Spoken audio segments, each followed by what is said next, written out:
finally realized how to make myself very, very big. So I'm sorry if I look scarily or airily big. Alright, so this takes place at the end of page 11. This is the final paragraph on page 11. As we were talking about earlier, she talks about what she saw when she crossed the border, some kind of light, and that's all she says. But in this next paragraph here, she suddenly does this sort of complete change. She says, the reasons I had volunteered were very separate from my qualifications for the expedition. Really? So, why did she volunteer then? I believed I qualified for the expedition because I specialized in transitional environments. Let's stop there for a second. Transitional environments means that she can see different environments and understand what's going on, why it's sort of evolving its sort of own ecosystem, right? She talks about this a little bit later, and how she dealt with this when she was at a location where fish and things around there were changing consistently all the time. And this particular location transitioned several times, meaning that it was home to a complexity of ecosystems, which is, of course, very interesting in your field. So it kind of makes sense, and you would think that's why she was there. But is that the real reason why she is there? In Area X, I had been told, I would find marine life that had just adjusted to the brackish fresh water and a low tide swamp far up the natural canals formed by the reeds, sharing the same environment with otters and deer. Awesome! That sounds amazing. If you're in a Jurassic Park, but you're like, well, I don't know about dinosaurs, how else to do it? Ah, places where you can see a whole bunch of animals. So one of the things I like about this novel is the amount of animals that are in it. And again, there's the example of the fiddler crabs. By the way, the image of the fiddler crab is going to come up later on in the novel, so pay attention to it. You would sometimes look out to see one of the giant reptiles, for they too had adapted to their habitat. There's the key word, adapted. And we've been talking about this for a while, right? The idea of a transitional environment is that they can adapt to situations and constantly change. The biologist is doing the same, right? The biologist so far has not really seen that many creatures. In fact, what is she actually going to talk about in this next section here? The tower or tunnel, right? Which has nothing really to do with transitional environments, at least on the surface of things. I'll repeat that. It may not appear important on the surface of things, but the answer is yes, it is very important because she is going to see an adaptation of habitat. I understood why no one lived in Area X now, that it was pristine because of that reason, because no one lives there. But I kept unremembering it. What do you mean unremembering it? I had decided instead to make believe whenever someone imagines something and makes believe, crazy things can happen as a result.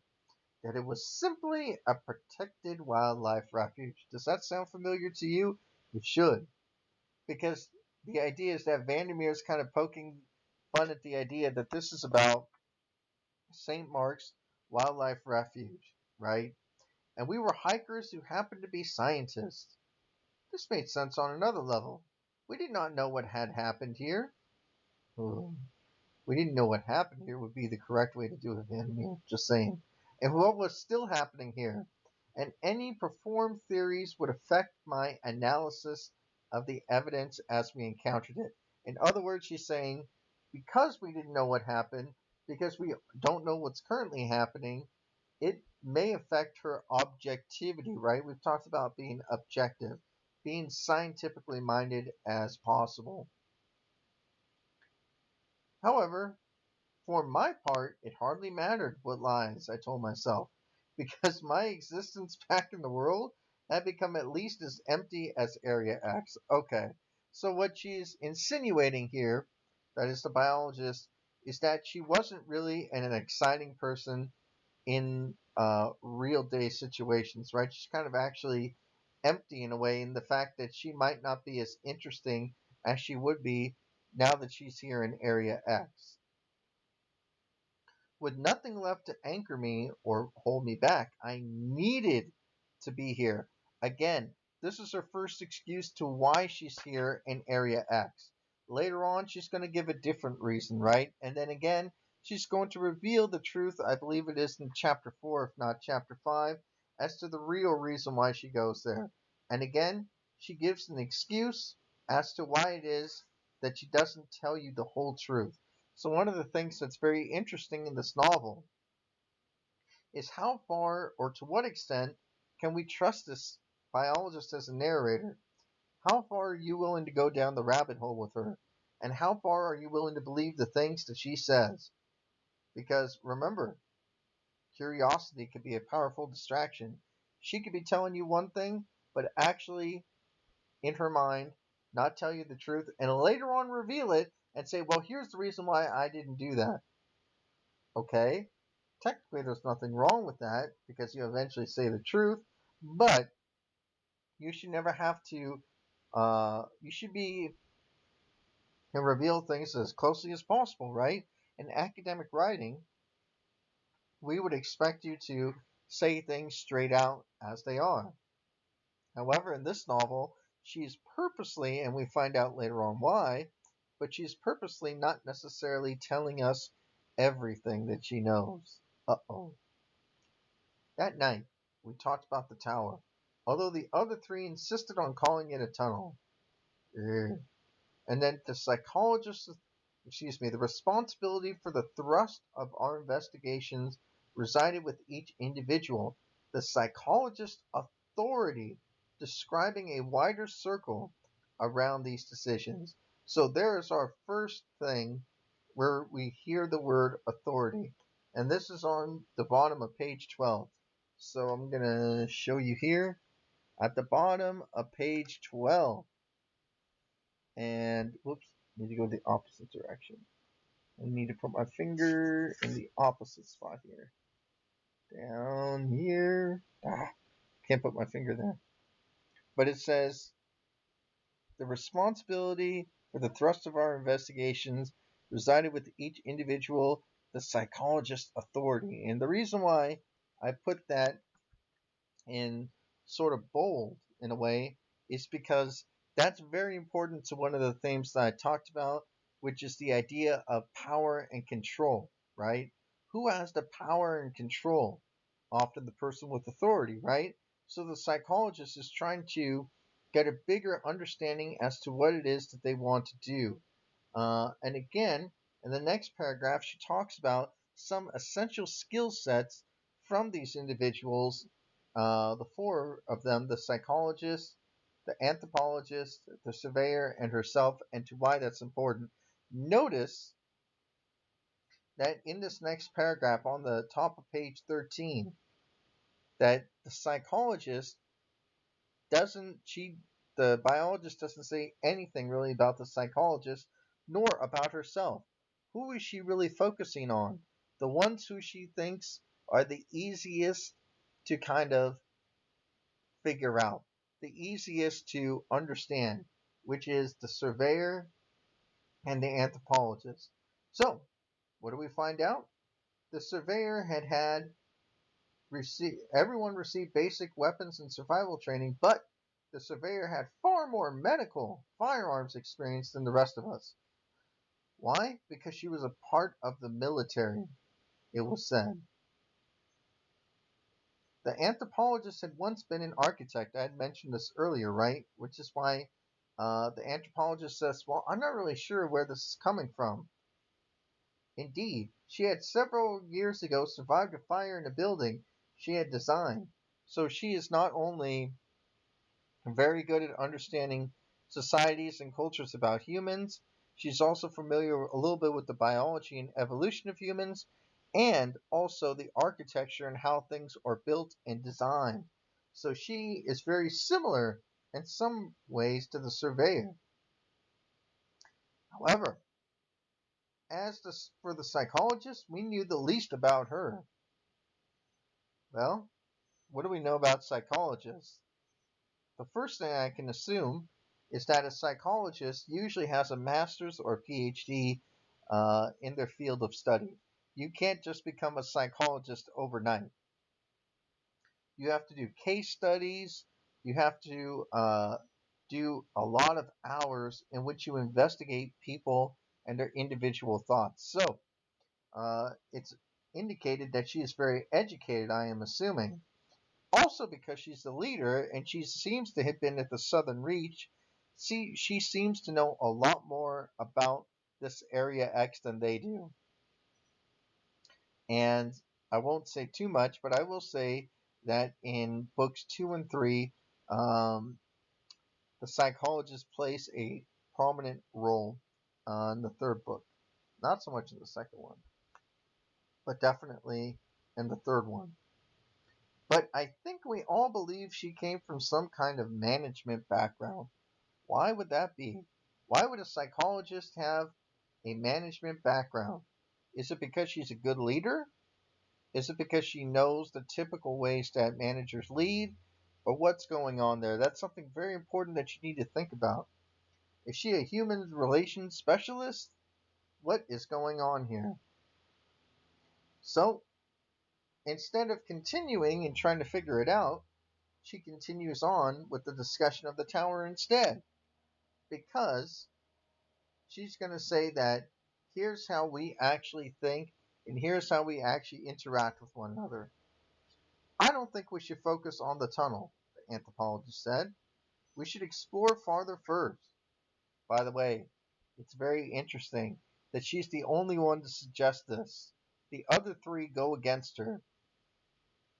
I think, now that I know more about the novel, and maybe even the biologist would say this, perhaps she was influenced by a certain someone to sort of control her mind, right? There it is again, that sort of issues of control, right? And she may have been told, you will say the counter argument to what we all will agree upon. That way, no one will feel like this was a unified decision. Okay, so she says we should go to the lighthouse.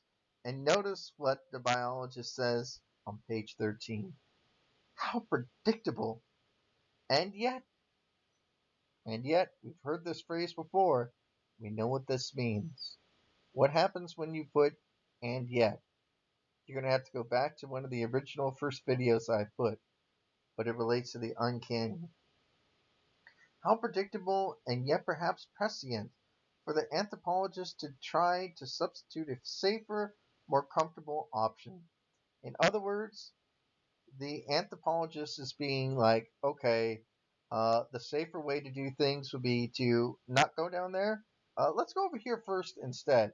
It's kind of what we call misdirection, right? You don't want to go down in the tunnel, so you talk about something else instead. Although the idea of mapping seemed perfunctory or repetitive to me, that's a lot easier. You should have said that instead. I could not deny the existence of the tower, of which there was no suggestion on any map. Then the surveyor spoke. All right, what does the surveyor say?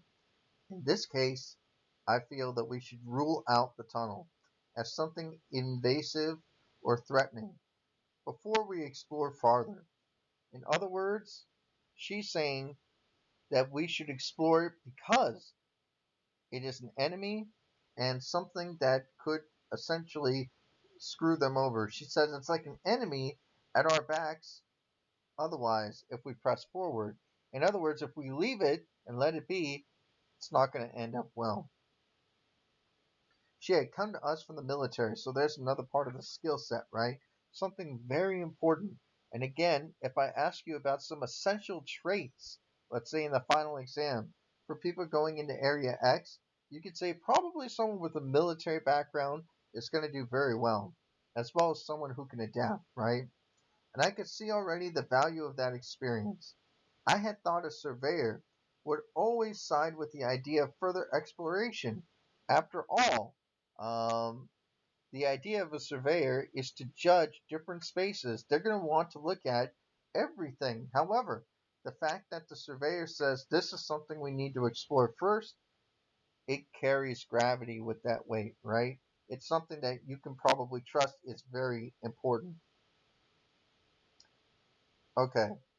And then finally, this is our first time we hear from the biologist in quotation marks, okay? Um, I'm impatient to explore the habitats here, I said. But in a sense, given that it is not noted on any map, the tunnel or tower seems important. It is either a deliberate exclusion from our maps, and thus known, and that is a message of sorts, or it is something new that wasn't here when the last expedition arrived. Okay, now Vandermeer's doing something that is very common in literature, which is to give the sort of plain answers from regular people, but the main character's got to say something the others don't say. They have to kind of be different, more dynamic, and so her answer is very in depth. So she says that she wants to explore the habitats, but that the tunnel or tower is very important. But it's interesting that her observation is that perhaps the people who made this map deliberately excluded it from the map. Why is that important? For all of us who have studied borders, you know this. What happens? Are physical borders meant to include only or exclude only? I'm going to say that again. Are physical borders meant to exclude only or include only? Give you a second to think about it. The answer is it a physical border always excludes and includes. Normally a map includes all information, although things can change over time, which means perhaps this map was either deliberately does not have this on here or it is so old it's no longer viable. And that is a message of sorts. What is the message? Why would someone not put it in there? That seems like an important thing that you would put on there, right? Maybe it's something they don't want you to know about, or it's something that you should not explore. But because it is something new, that might be another reason why, right? This might be something they didn't explore before. But as we find out later, I think her first observation, her gut instinct, is usually the right one. You want to write that down. The biologist's gut instinct is usually correct. All right. Surveyor gave me a look of thanks and support. All right, cool. So, when they're about to go inside the tower, she has a twin sensation of vertigo and a fascination with the structure. I could not tell which part I craved and which I feared, and I kept seeing the inside of nautilus shells and other naturally occurring patterns balanced against a sudden leap off a cliff into the unknown. Okay, so this is at the top of page 14 here. Whoops. Again, I have to go in the opposite direction here. So, well, whatever. I'll just have to do it this way. This is an example of the uncanny. So this is the second body paragraph. Because when she starts to go down inside, she feels a sense of vertigo, which is like, oh my god, it's kind of like, whoa. It's kind of like when you're on a roller coaster and then you suddenly dip really fast. You're like, oh, that sense of vertigo really messes with you, and then they switch you upside down or twist you around. And you're like, whoa, this is crazy, right? So that's the sense of vertigo and fascination. Wow, this is something incredible, amazing. And she says, I couldn't tell which part I craved, and what she's saying is, I'm not sure which part I actually liked more and which I feared. So, what is this telling us? Something familiar yet unfamiliar. Something that she likes because it is so new and something cool, but also something that you fear because it's unknown, right? And new and novel. And I kept seeing the inside of nautilus shells. Nautilus shells? Nautilus shells are what you find in the ocean. Why would you find that in a tower tunnel? That's weird. And other naturally occurring patterns. This is where, again, in the second half of chapter 1, this is where we finally find out that perhaps what she's seeing in this part is not actually real. Kind of actually freaky when you think about it. So it's something familiar yet unfamiliar. And so let's dive into the unknown. And then she decides to go inside with everyone else. And again, at the bottom of page 14, the psychologist grins again. And she's like, "Ugh, why would you do that? This seems so odd." But she must have known any one of us might have been tasked with observing her own reactions to stimuli. So she decides, I must admit to feeling a great deal of unease at the moment. But I am unsure whether it is because of the effect of the overall environment or the presence of the tunnel. Personally, I would like to rule out the tunnel. Interesting. Of all the people, the psychologist is like, I don't think we should go there. I think she's saying that on purpose because she really does want to go in there, because we find out later in chapter 2 that she forces the anthropologist to go there. So clearly it's more important. And notice that as a word by itself at the bottom of page 14, the biologist and Vandermeer insert the word tower, and then they put it in italics, meaning she's emphasizing it. It's a tower! 3-1. This becomes a little bit of a problem later on, right? Which is why she's doing that now. And then at the sort of end of page 14, she says, what lies at the hidden at the base of this sort of tunnel? Dun, dun, dun, dun. And I actually have a photo here. I made one of the tower tunnel. And they're like up here. They're at the top. They have to work their way down. So what they're about to find is something scary. I'll talk about that in the next video. Good luck.